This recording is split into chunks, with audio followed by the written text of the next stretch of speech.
Let's get into the thing quickly. Tonight's class is going to be more of, what to expect, strategy, materials, what's new. Because for the TDM exam, there's a huge change, and the change is taking us to how the QE1 looked like before they made QE1 only MCQs. But I'll get there and I'll talk about it. Okay? So Dr. Ms. Bao has joined us. This doctor blew the QE1. He killed the QE1. It was awesome. He's Nigerian and he nailed it. So if you see him, ask him for tips on how he prepared for the exam. It was wild. This doctor, he's called Dr. Ms. Bao. Awesome guy. Awesome guy. So just want to draw attention to it that today's class is going to focus on what is coming up in the TDM. Please let the comment section run. Okay, just bring as many questions as you like in the comment section, and let's take it from there. I'm just sharing the link as well with those on Facebook, so they can also get the hang of what we are doing on Facebook. So just a few seconds, let me share the Facebook link. With those Facebook, so they can also join us. All right. Very much for your patience. But please, doctors, bring your questions, especially about the decision-making exam, especially about the TDM exam. This is very important, and we need to know, exactly what this exam is about, so we can adequately prepare for it. Okay, so let's get into it. So, who writes the TDM? What's right? Who writes the TDM? You realize that all the provinces where you can do a practice ready assessment, you can write it for that particular province. So we have practice ready assessment in BC, practice readiness assessment Alberta, and Saskatchewan International Physician Practice Ready Assessment. So that is what I did. I did the SIPA program. And then we also have the University of Manitoba International Medical Graduate Program, which is called the PRA MB for Family Medicine. And then we also have the PRA MB for the specialty practice as well. Usually, those who do the specialty practice may not need the TDM. So those who are doing the family medicine route who need it. Then we also have the practice ready Ontario, so they also need the TDM as well. And then we have the Collège de Médecins Quebec. So those who are doing the practice ready assessment in Quebec in French. Okay, and the practice ready assessment New Brunswick and Nova Scotia Physician Assessment Center. That is the PACE program. You will also be, you will not need to write a TDM. However, if you have the TDM, it gives you an added advantage for the PACE program. And don't forget that currently the PACE program has been closed, right? Because it was oversubscribed. So if you're looking at practice ready assessment options, maybe you may want to look at other provinces until the PACE program opens up its gates again. Then you can apply. Then we also have practice ready assessment Newfoundland and Labrador. So these are the practice ready assessments we have currently. You realize that the territories and like places like Yellowknife and the rest don't have their own practice ready assessment. So usually these places are connected with the various provinces. And so if you pass the practice ready assessment province and you get your license, then you can go to like Nunavut and the Yellowknife and the rest to go practice. Now, what's new? What is new coming January 14th, 2026, is that previously the TDM exam was feeling. So maybe I'll ask you, a gentleman comes to the emergency room with chest pain. What medication will make sure he's received, right? Then maybe Dr. Misbah or whoever you write in aspirin as your first answer. Now it is changing. So come 2026, you realize that you will have multiple choice questions for 1.5 hours. And then you also have what we call short menu questions. And the short menu questions is what a lot of people don't know what it's about. The short menu questions is like the CDM of the previous MCQ1 format. So I will show you how it looks. But basically, all those who wrote the exam in September, that was the last batch of TDM, they did, you'll be asked the question and you have to write in an answer. You ask the question, you have to write in an answer. But from January 2026, the Medical Council of Canada has changed the format of the TDM. Now it's going to be MCQs and then short menu questions. So that means, if you're going into an exam where it's MCQs, that will mean one thing. You need to make sure that you are thoroughly prepared. But you can be quizzed from anywhere. You can dig really deep and set questions there for you. So there are two sections. Meanwhile, the previous exam had just one section. And this time you will have an optional 20-minute break in between the sections. Okay, there's an optional 20-minute break in between the sections, and that is something I need you to know. Now, why are they doing all this? Because they want to release the exam results quickly. So, from January 2026, whoever takes the TDM, you will receive your results in 8 weeks. As soon as you take the TDM, just start counting 8 weeks from the TDM exam date, and you will receive the results at the time in 8 weeks. So they are changing all this so that they can release the exam results quickly. Now, how are you going to focus on? How are you going to strategize? 70% of the questions will focus on pharmacological management, and 30% of the questions will focus on non-pharmacological management. And I'm going to give you examples of, all these things so that you know exactly how the exam is going to be. So you need to know your pharmacology per se, but your management principles. Okay? And so any medical condition you choose, you need to know the pharmacologic management options and then the non-pharmacologic management options. But remember that the pharmacologic management options will take 70% of the cases, and the non-pharmacologic management options will only take 30% of the cases. Dr. Smith, are you tracking with me? I want to make sure you're tracking with me. I don't want to just talk into the air. Are you tracking with me? Please. If you're tracking with me, let me know. Okay? So this is how the format of the exam is going to be. 70% pharmacologic, 30% non-pharmacologic. Okay. So what are short menu questions? So the short menu question is, a type of multiple, it's also a multiple choice question. But what this one will do is if any of you took the old CDM, clinical decision making under the MCQ one, you realize that if you look at some of the examples the Medical Council, at times they can give you a question and you can give about 30 options, and then they'll tell you to choose the most appropriate. Remember, when you're choosing the most appropriate, if you choose a dangerous answer, even if you choose other good answers, you will still score 0 if it comes to a dangerous answer. That's number one.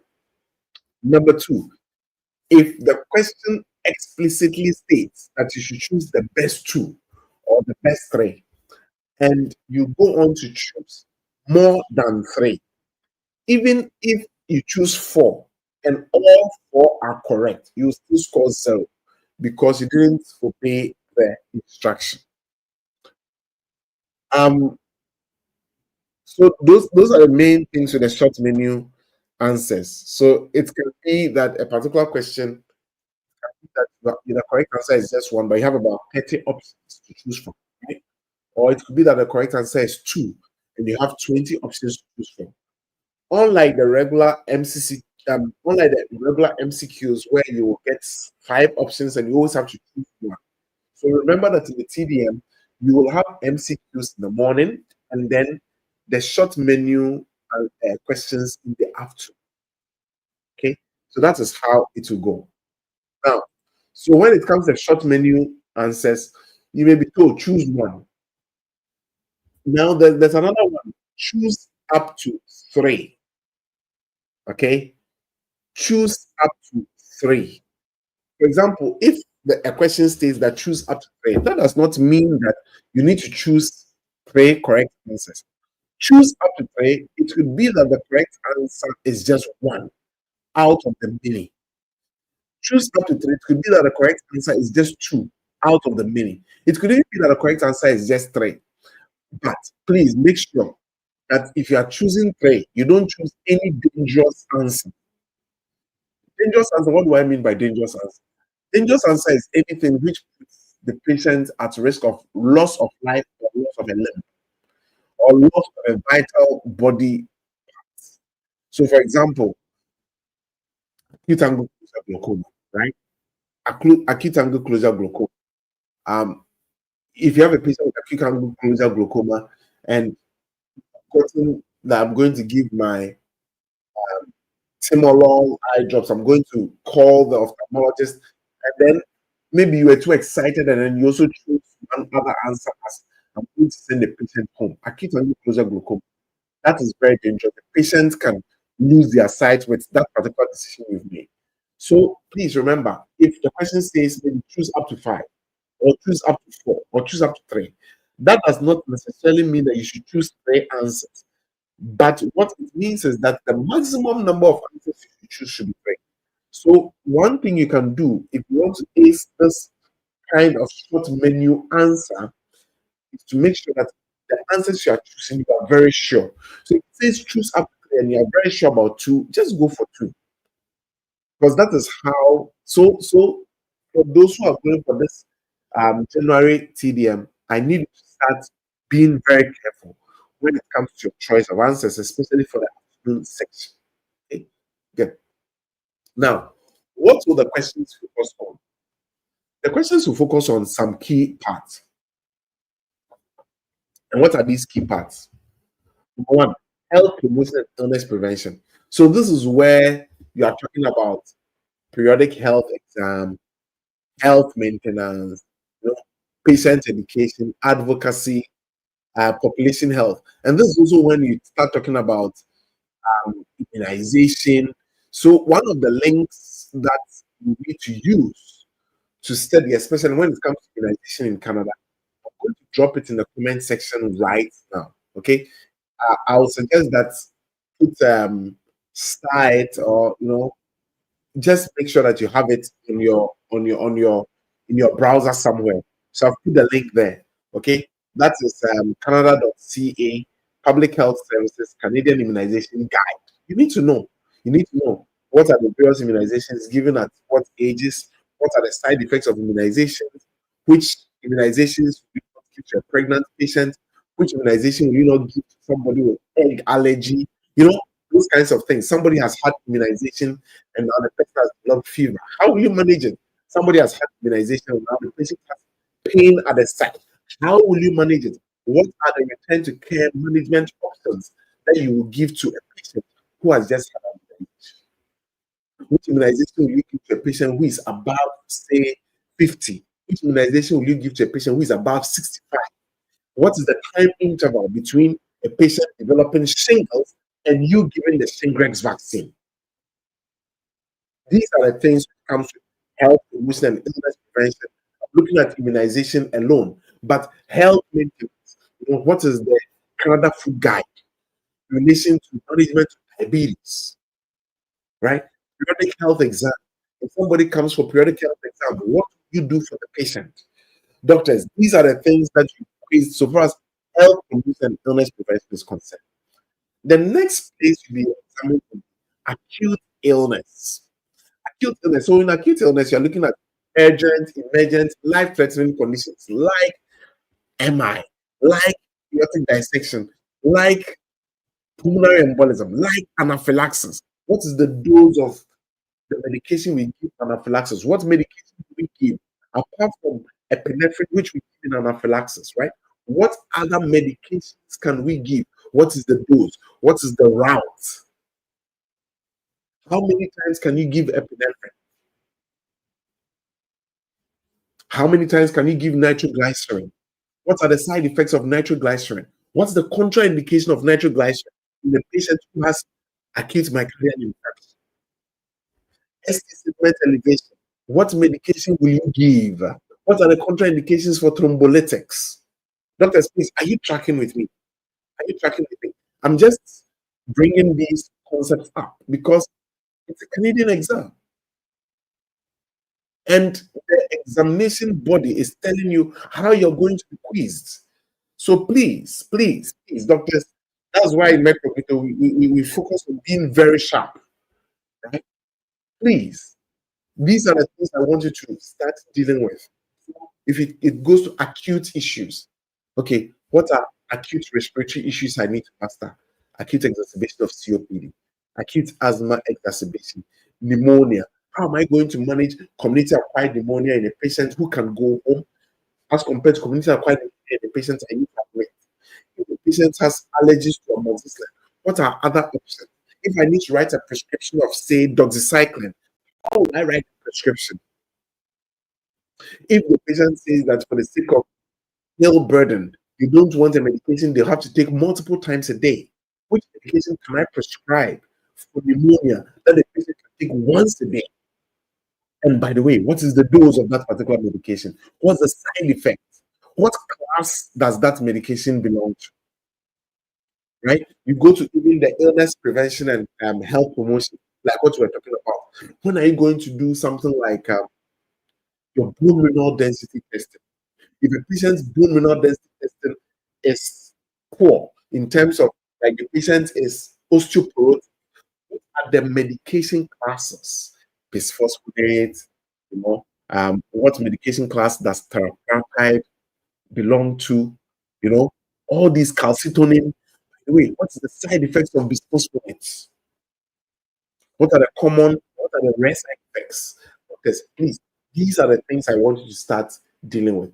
When it comes to acute illness as well, you also want to learn like new conditions and then exacerbation of chronic conditions. So maybe a patient has heart failure, long-standing heart failure. Something happens, and now the patient has an exacerbation of that heart failure.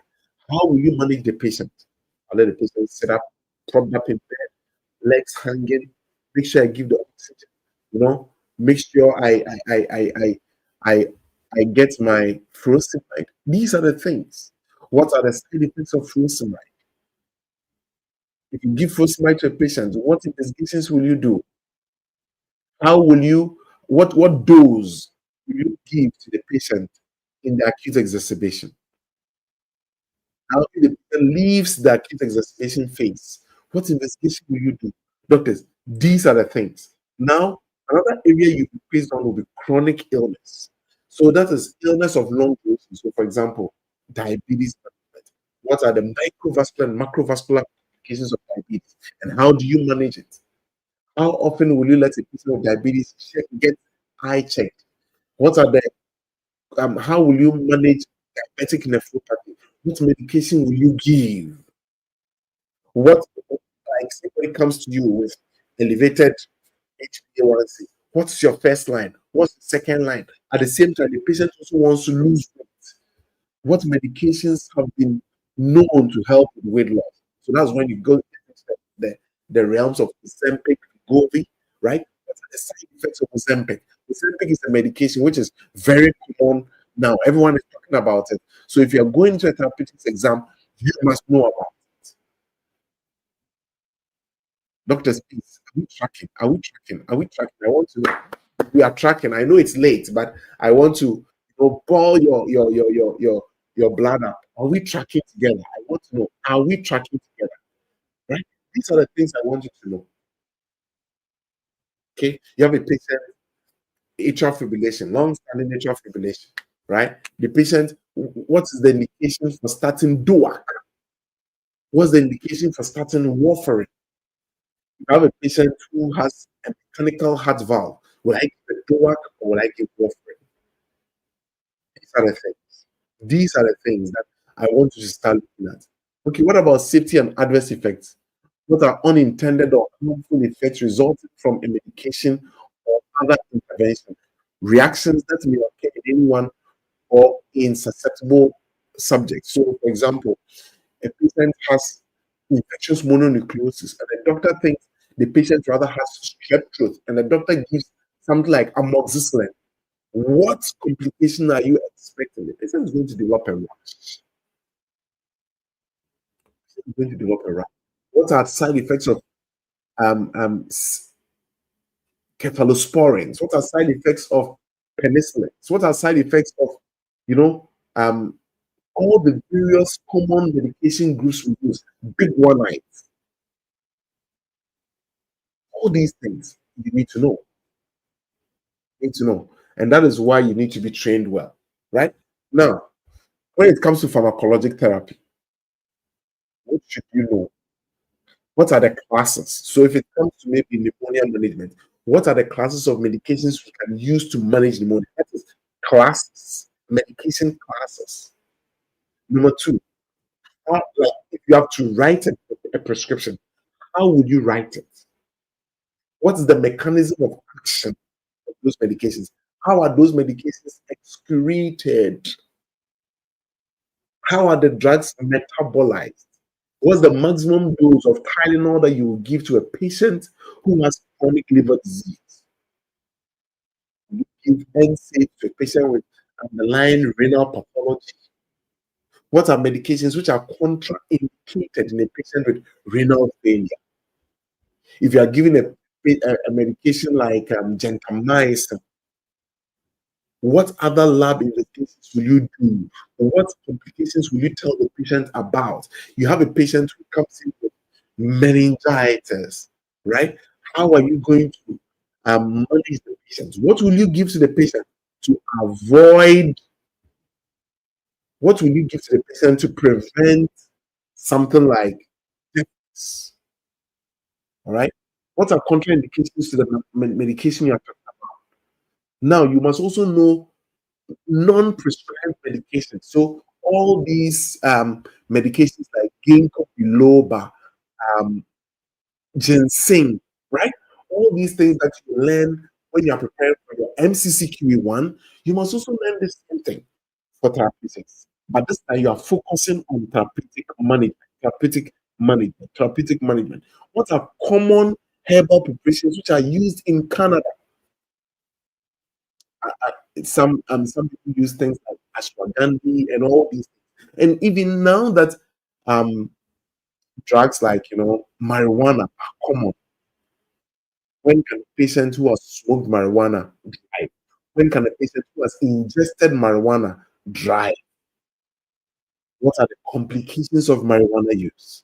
Right? So these are the things I'm talking about. Common herbal preparations, prescribed and non-prescribed medications. Which medications can the patient get off the counter?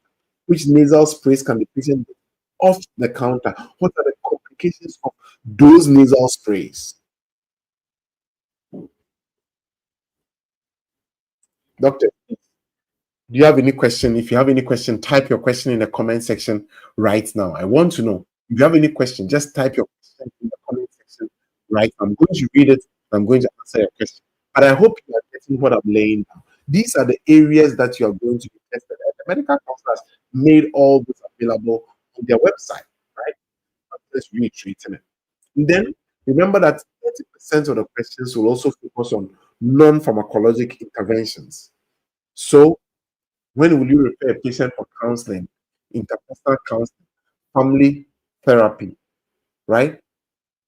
What kind of exercise regimen will you encourage a patient with high blood pressure to take? What kind of diet will you encourage a patient with high blood pressure to take? If a patient has something like a fracture, how will you manage it? How will you manage it? Okay, okay. So let me pause and take this question quickly. Dr. Rosa L. Delva says, what's the difference between NACOSKI and TDM? Okay, so NACOSKI is, as the name suggests, an OSCE exam. You go in, there's a patient, you talk to the patient, you find out what's wrong with the patient, or depending on the instruction you are given, you may have to do a physical exam, right? And then after they have to talk to an examiner, you are talking, and let the examiner know that this is your management. The TDM basically focuses on management of medical conditions, both pharmacologic and non-pharmacologic options for those things. Number two, as an IMG, you need the NAC OSCE to get into residence. For the practice review assessment, not all the provinces require NAC OSCE. For example, BC does not require NAC OSCE. For example, Alberta does not require NACOS. For example, Nova Scotia does not require NACOS. So you need to know what you are exactly you are going into. If you want to go into residency, then you need to do your MCQ1, your NACOS. If you are going into practice with the assessment, you need to know what the specific into requires. Okay. Sure. Another question. We know that the MCC will change the mode of the exam starting from next session. What do you think about it? How will it be? So, doctor, that's what I was talking about. Um, the next section of the exam is going to be in two parts. Currently, the last part, the last format, the last exam, and yesterday those who applied for those who applied to BC, they got their results for the TDM. And that one, that exam, that format was focusing on basically you are asked the question, you write in the correct answer. You ask the question, you write in the correct answer, right? But come January, that is for the therapeutic decision making exam. Come January, you realize that the exam is going to be in two parts. The first part, MCQs only. The second part will be short menu answers. And the short menu answers is what I was discussing, where you can be given about 20 options. So one question you can be given about 20 options, and you need to choose the best answer, or you need to choose the next best three answers. Okay. Now there's another question here.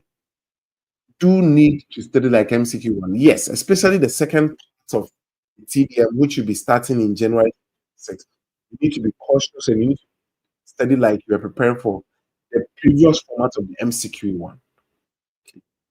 Someone says, how do you prepare for PRABC? Oh, we have a whole course for that. So where we take you through everything you need to do so far as the practice ready assessment is concerned. Like all the tricks you need to do that. Okay, good. Dr. Nova says any short written answers in TDM. So for the January exam, they are trying to keep away with the short menu answers and they are focused on MCQs. No, they are trying to do away with the written answers and they are focusing on MCQs and short menu answers. And then Dr. Rosa says, thank you, Dr. Broni, for answering. Sure, Dr. Rosa. Okay, so let's go back. So the non-pharmacologic interventions, you need to know exactly how you're going to manage various things. What kind of splints are you going to put in a patient with a boxer's fracture, right? All these things. Good. Now, who gets registered for TDM? Unlike the MCQ1 and NACOSKI, where you can just apply directly through your physician apply account, for the TDM, you need to be given go ahead by a province before you can register. So remember that the QE1, you can just go into your physician apply account. The stuff you need, the source very, you can register for QE1. But for TDM, no. For TDM, for example, if you're applying to BC, BC should give you they should give you the letter. Then you use that letter to register for the TDM. Okay. So upcoming dates for the TDM. So those who are preparing for the practice ready assessment, please. The upcoming dates are January 14th. So that is like we are now in October, almost November, December, January. So barely 2.5 months to go for the next TDM exam. Okay. And then we also have June 2nd and September 23rd. These are the exam date options TDM is concerned. And what I would suggest is look, please, if you know you are applying to any of these practice ready assessment programs, start preparing for the TDM because at times, because of delay processing of your document, the medical regulatory authority you are trying to get registered with may delay and maybe about 3 weeks in the exam, they say you want to write the exam. So you want to be very careful about it and note these dates and ask yourself, which of them will I be comfortable to write? Okay, so the exam itself is 4 hours, four. And then you can have an optional 20 minutes break. Now, the first 1.5 hours, you're going to complete between 70 questions, mostly MCQs. And then there will be the 20-minute break. And then the next 1.5 hours, that's when you do the short menu answers, which is like the old version of the CDM. So someone may ask, what is the pass score? What's the pass score? What's the pass score for the upcoming TDM exam? What is the pass score? Please, those who are having problems with my voice, can you hear me better now? Can you hear me better now? Please, can you hear me better? Is it better? I want to know. My voice better now? Is it better? Okay, good. All right. So, what is the pass score? What's the pass score for the upcoming TDM exam? Nobody knows. So, it was like the way the new QE1 was introduced, and we didn't know until they sat and they determined that the new score for the QE1, the pass score is 439. Now, the January TDM as well, we don't know the pass. The pass score was established in February 2026. So maybe about a month after the first batch of those who write the TDM, the exam body will meet, and then they will decide on what the pass score will be in February. So as at now, nobody knows the pass score for the upcoming TDM. Okay. For upcoming TDM. Now, how does the new TDM format compare with the old? How does the new TDM format compare with? So you realize that that's what I call the current, the new format, the new format. So in the old format, you had 40 questions, and they were all short answer right in, and you were needing about 3.5 hours to write the exam. There was no scheduled break. But in the new format, you will have 55 questions. You will have 55 questions, and you'll be answering between 110, 140 multiple choice and short menu questions. Okay, about 110 to 140. Um, the reason why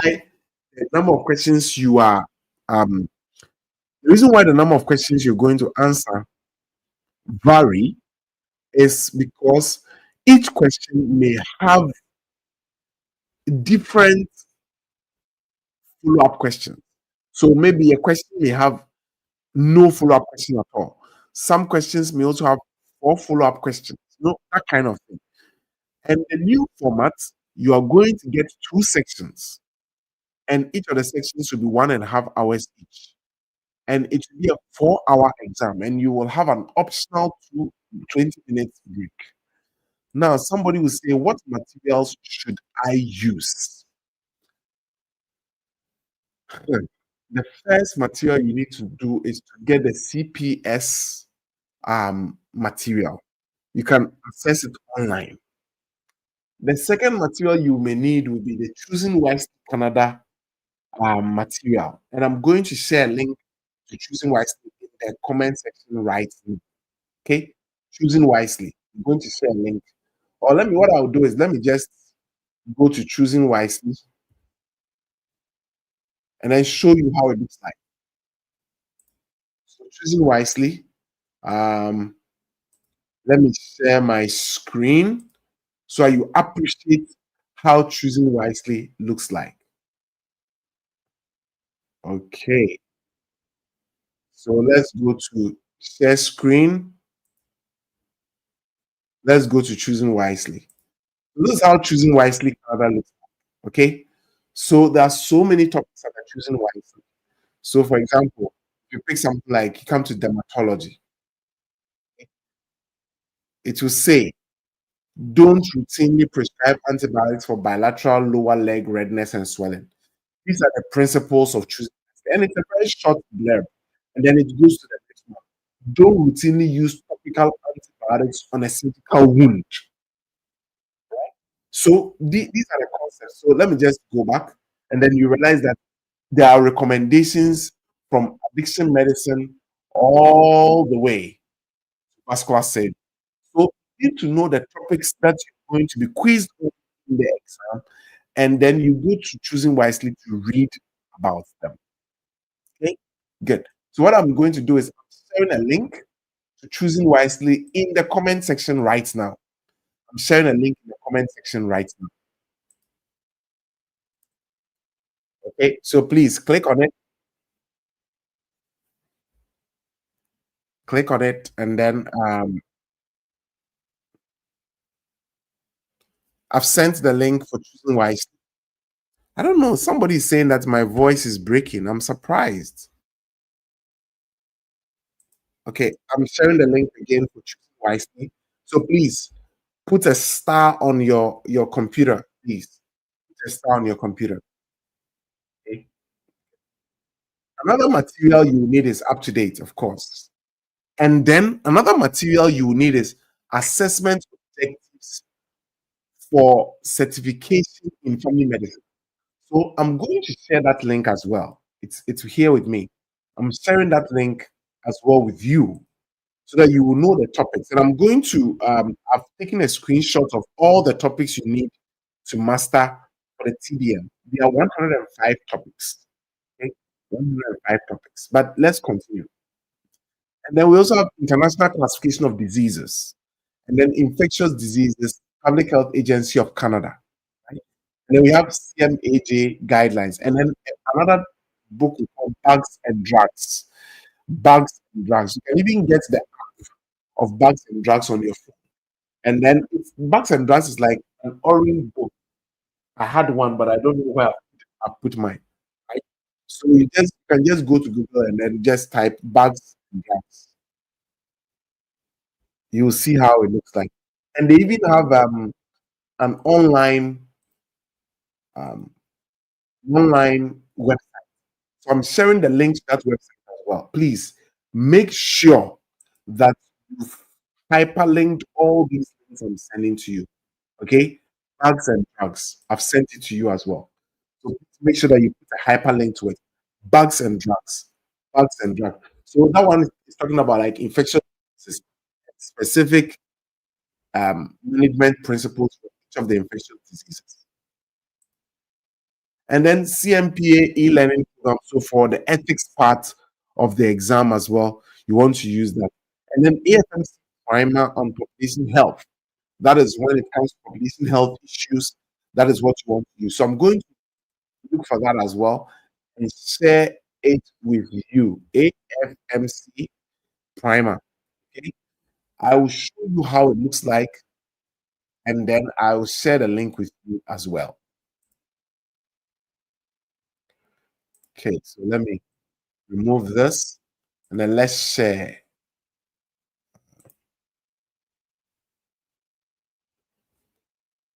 AFMC primer. Let me share the AFMC primer with you.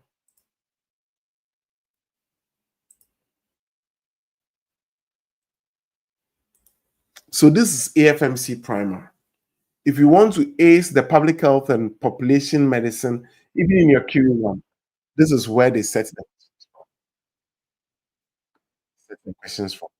So I'm going to send you, and this was put together by a coalition.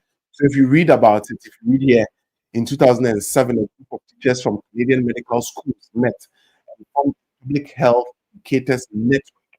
They agreed that integrating public and population health concepts into clinical practice is essential to the provision of high quality health. All right. So this, and it says the text would be freely available on the web and would cover the population health learning objectives of the Medical Council of Canada, the licensing body. See, this is why I tell you that you come in and people are talking about, oh, go and read Toronto Notes only. Meanwhile, there are all these websites that the Medical Council itself has told you to use that many of you are not using. So tonight, let's go. I'm sending you the link to AFMC Primer as well in the comment section. Okay, so you see there. Okay, good. So someone is asking a very, very important question. And I want to read the question to you. It says, do we need to read all content of all these resources, or we just read on selected topics? That's frequently encountered in the exam. Yes. You don't need to read everything. No. I'm going to tell you the exact topics you need to focus on tonight. Don't worry. I'm going to tell you the exact topics that you need to focus on tonight. Don't worry at all. Hang in there. Okay. I'm giving you everything you need to ace the TDM.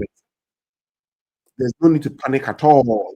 There are 105 topics that you need to master. If you master those topics for the exam. Okay. So remember that you are using these books and these resources as reference materials. You don't need to read cover to cover. No, you don't need to do that. It's not necessary. Okay? Awesome.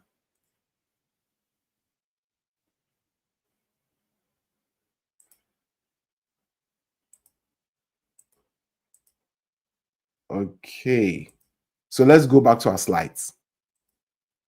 And then we also have what we call the Canadian Immunization Guide. And I'm also going to send the link to the Canadian Immunization Guide as well in the comment section. Please make sure you put a hyperlink on it. Okay? Put a hyperlink on it. Okay. Someone says I should share the link to CMPA. Let me look for it right away and share it with you. CMPA e-learning.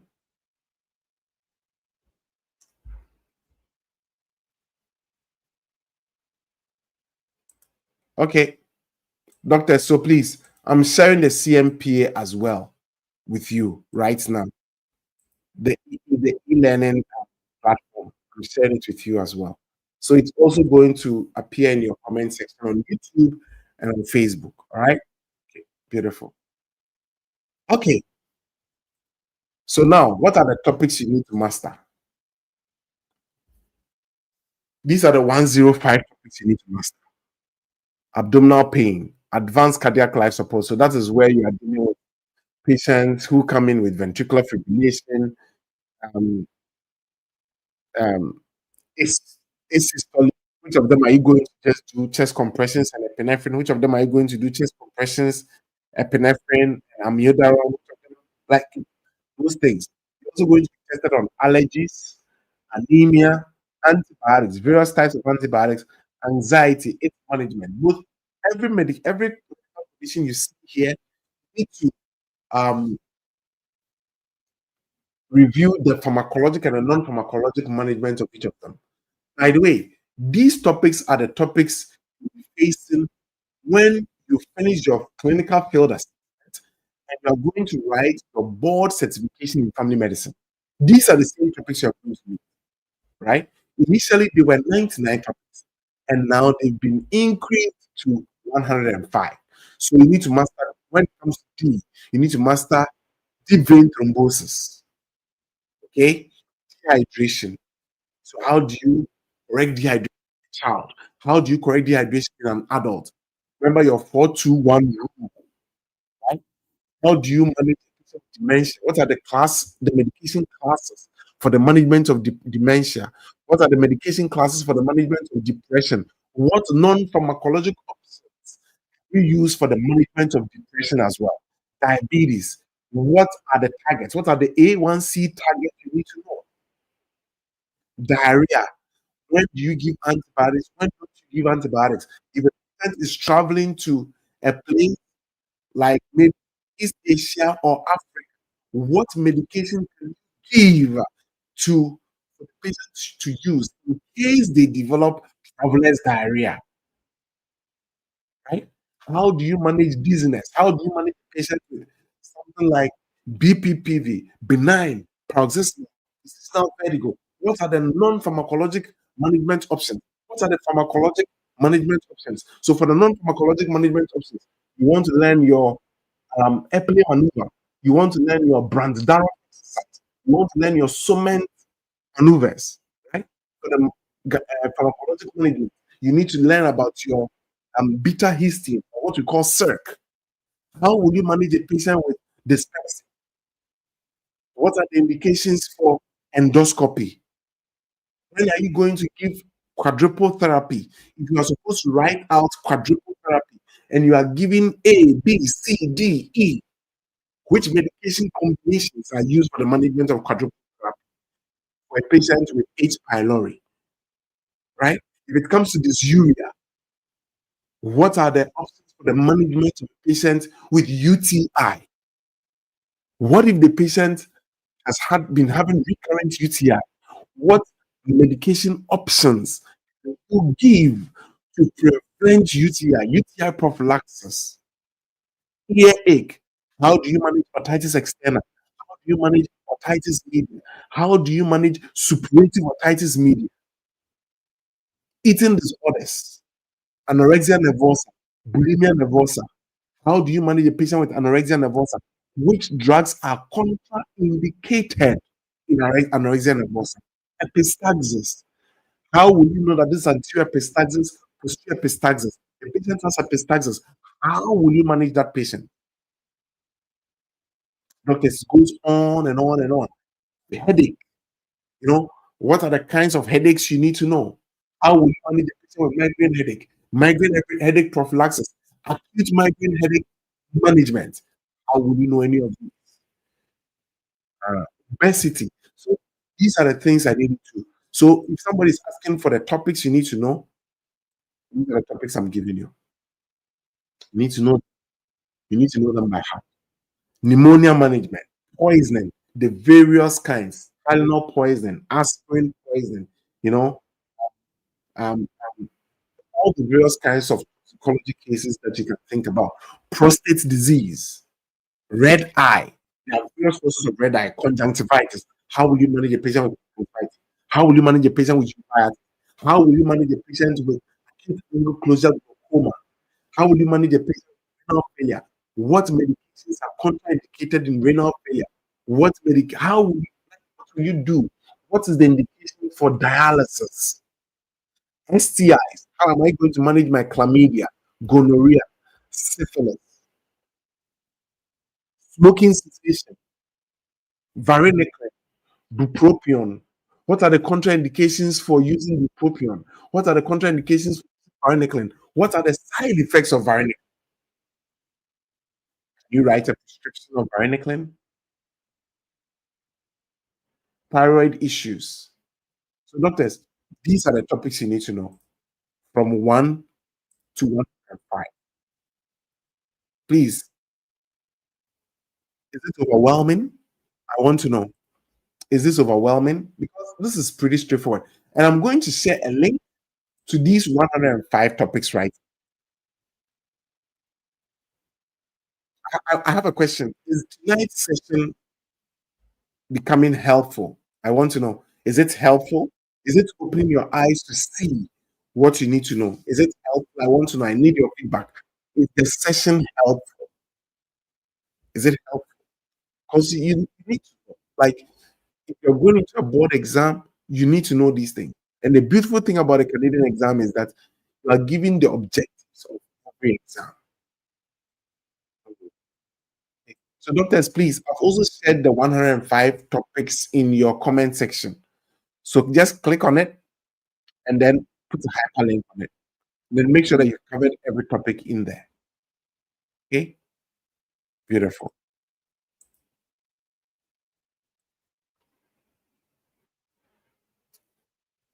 So because of all this, you go like, oh my goodness, this is overwhelming. No. MedCognito, we've redesigned our entire TDM program. Redesigned everything. When the announcement was made, we used the last part to train those who went for the last exam. And those who have started classes with us and started last week and this week, there's also a class. You realize that we have revamped the entire notes. We've changed the notes and we've changed the lessons we are teaching the class to fit the changes which are coming up in the exam. Okay, so you're also going to get short videos in your MedCognito portal as well. So maybe let me just log into my medical portal, and then you will see how the TDM is laid out.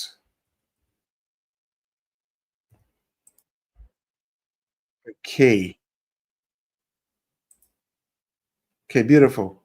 So for example, if you come to MedCognito, okay, if you come to MedCognito and I'm sharing my screen, okay. So for example, you go to something like neurology, okay, you have all these topics, and then when you click management of acute pain is just 9 minutes. You're done. Then you go to something like Bell's palsy, right? Just 4 minutes, 37 seconds. Then you go to chronic spasticity, and you realize that all these topics are topics that are covered. So, like, you want to cover Parkinson's disease, just 4 minutes, 50 seconds. That's all you need. Nothing more, nothing less. And if you look at it, we designed the whole program based on what the medical council, one of the books that the medical council suggests. That is this book, Compendium of Therapeutic Choices. Okay, this is an older edition. So if you don't want to read this whole book, because this is also one of the key resources the medical council wants. So after I took my time I read the whole book for my therapeutics exam. I was like, you know what, I don't want people to go through this again. So then we designed, so if you see it, I've highlighted a lot of parts of it. So we then designed the whole program based on all the topics in the 105 topics, the computer of therapeutic choice. Another book which you will need is RX Files. And RX Files as well, you can find it online. So you don't even need this. And I have two of them. So we have the smaller one and we have the okay. So the bigger one has RX Files. And in fact, you will need this when you even start practicing medicine, like when you start practicing in Canada. Everyone uses it. So RX Files basically will teach you, you know, all the, so for example, management of constipation, right? If you can see it, and then it will list what you should do. Lifestyle management, right? So RX Files will tell you, for example, fluid intake, increase intake, likely only beneficial in dehydrated. It will give you everything. When to do fecal impaction, all those things is there. What are the alarm symptoms of what are the alarm symptoms of constipation? So to talk about if a patient is more than 50 years with new onset of symptoms, if there's rectal bleeding, if there are nocturnal symptoms, significant weight loss, fever, anemia, or abnormal physical exam, right? All of these are in this book. And what you can also do is just go into on the internet and then just type RX file. You type RX files. I'm going to look for it. And if you are in Saskatchewan, you realize that you will get RX files for free online. But if you're outside Saskatchewan, then you may have to subscribe. But I'm just going to show you. So what I showed you, that book I showed you, you can also get it for free. Okay, you can get it for free. I'm going to send the link to you so that you can. So you can just come here. Okay. If you look at this is their website. Just type RX and whatever it is that you want to learn, just click on it and then learn. As I said, now that I've left, I don't know whether I can still have access. So if you are trying and you're not getting it and you're outside, I think it's just a very, very little fee. And just, you know, mhm. So that's RX files for you. Let me share the link in the comment section so that you can. Okay, so let's see. So still on RX files. Okay, good. Okay, good. So you realize that it's broken into cardiology, dermatology. Um, Let me just share my screen again. So you realize that when you go to RX files, it's broken into cardiology, dermatology. I'm sharing it. So it's broken into cardiology, dermatology, eye, endocrine. So maybe let's try endocrine. So you go to endocrine, you click here. Okay, yes. So because I am not in Saskatchewan, it will say you have tried to access a resource that you do not have permission to access. To get access to our members only document, you have to sign up, right? So you just go here, just sign up. I think you pay just about $9 or so. I don't know the details, then you get access. But if you have the book, then you're good to go. Okay. If you have the book, then you're good to go. So this is the book. But do you need all this? You don't need all this. MedCognito has already done all for you. Okay. You don't need all this. We've done all the work for you. You come to class once every week. So the classes, we just had the first class last week. I think we're having the second class this week and next week. We also have mock exams, and every class itself is a mock. So you need to make sure that, like the screen I showed you, you review whatever is on the portal. So if it is neurology, review everything neurology before you come to a neurology class. When you come to the neurology class, you're going to quiz, right? And you're also going to get support in our WhatsApp. Those in our program, you know, what kind of support we are providing to them. Okay, so just a quick point. So there's one doctor who was saying, Dr. Broni, he's from Ghana, in fact. He wrote his exam in Ghana. I've just been informed by PRABC. So those who apply to BC, looks like BC is calling the candidates and letting them know that, hey, you've passed the exam. So BC even informs you before it reflects in your Physicians Apply account. So he says, I passed the exam. I feel like giving you a big hug through the phone. Jesus has done it again. Thank you for everything, sir. Please thank Dr. Prosper, Dr. Emmanuel, and Dr. Edwin. So we realize that, like all our other programs, I'm not the only one who teaches it. We have doctors, some are in the University of Toronto, some are in the Housing University, some are in um, University of Saskatchewan, and all these doctors have come together to teach, right? So this is one doctor from Ghana. Another doctor sent me a message. I needed to cancel his name just to protect him. He says, I'm crying right now. Oh Lord, tears of joy. I'll always be grateful, Lord. My life has been like a movie. So this is somebody who has really, really struggled, and by God's grace, he's passed the TDM exam. So he took some of the exams, came for class, boom, he's gone on to ace it. So, doctors, this is what I have for you today. If you've been given an invitation to write the TDM and you don't know what to do, we are here for you. Myself and our team members are all here to guide you, to lead you to the promised land, right? And especially with the changes which are coming. Because when they made changes for everyone, we adopted that change, and some of our doctors scored as high as 535, 542, over 600. So it's wild. So, doctors, any other question? Any other question? I think Dr. Misbao says he needs the link to the RX file. I'm sharing the RX files link right away, okay, in the comment section.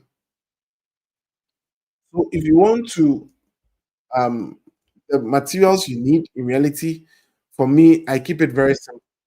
You have RX files, and then you have your compendium of choices, CTC, right? It's just a little over 1,700 pages. You can go in and use the exam. So just contact me right away. After this, I'm going to bed, but I'll be very glad to pick some calls. Okay, +1 306 891 5649 +1 306 891 5649. Now let me take some questions. This does the course cover the topics and the possible questions on each topic? So the course covers all the essential topics which you need for the exam. And when it comes into the class as well, we make sure that if it's neurology, every neurology topic which is in the 105 topic, we quiz you on it. And don't forget that we also record each of the classes. So, for example, if you miss a class, you can always go back and watch it. Okay? Good. And all this goes for just $1,997. Just 1,997. You can decide to pay it one time, or you can decide to pay it in two installments. In two installments, you're only paying $1,050 for 2 months. All right. So someone is saying that CTC have soft copy. I don't really know. Never bothered to know whether CTC has a soft copy, but I have my hard copy that I reference. I've made a lot of marks in it, so I love it. Right? I love this. How long is it? So the course will go till the January 14th batch. So we prepare in batch, right? So if you're going for the January 14th, join, we prepare you for that time. When you're done, start those in June. Okay. Any other question? Remember, my phone number is +1 306 891 564 +1 306 891 5649. You can text me right now and we'll get in touch with you. So, doctors, thank you very much. Thank you for spending tonight with us. I hope tonight was good to you, and I hope the information we shared was also. God bless you. Thank you for spending the evening with us. Have a wonderful evening.